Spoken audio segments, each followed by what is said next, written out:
I'm Howard Phillips Lovecraft, and today's question comes from Van, who wants to know what I find most horrifying about modern surgery, particularly given my fascination with surgery and its depiction in my stories.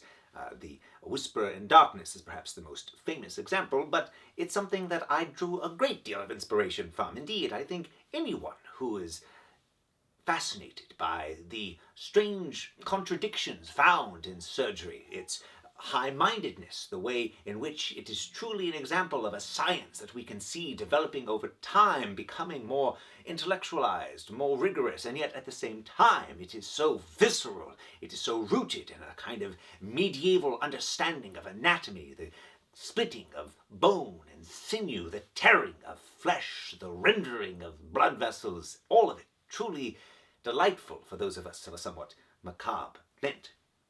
And while the recommendation and reviewing of modern books is more my doppelganger's purview, I do want to take a moment and recommend Wendy Moore's The Knife Man. This is the tale of John Hunter, someone who revolutionized and modernized surgery as well as grave robbing. There's good stuff in here. I recommend you go out and get it.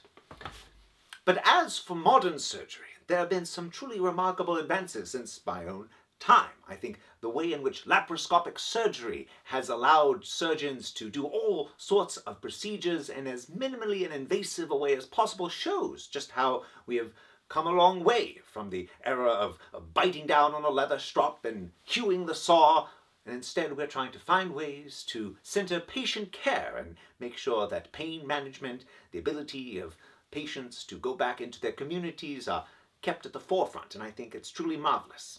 If there's one thing, however, that truly frightens me about modern surgery, it would have to be the paperwork.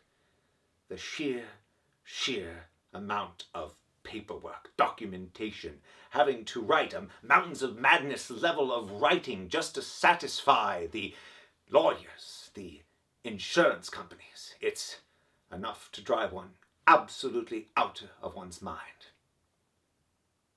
And I say that as someone who likes to write. As always, I'm Howard Phillips Lovecraft. Thank you.